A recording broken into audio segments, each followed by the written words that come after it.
Nearly 2 million people visit Alaska between May and September of each year. More than 50% of those are cruise passengers.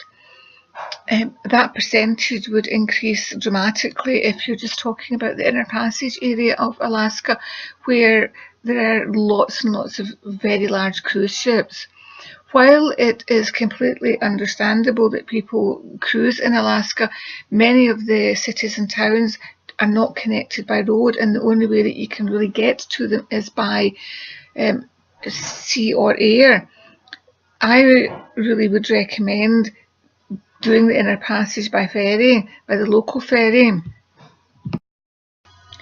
While undoubtedly the cruise ships are posher than the local ferry, what the local ferry gives you is, one, the opportunities to stop at different places for as long as you want rather than having to fit to a schedule.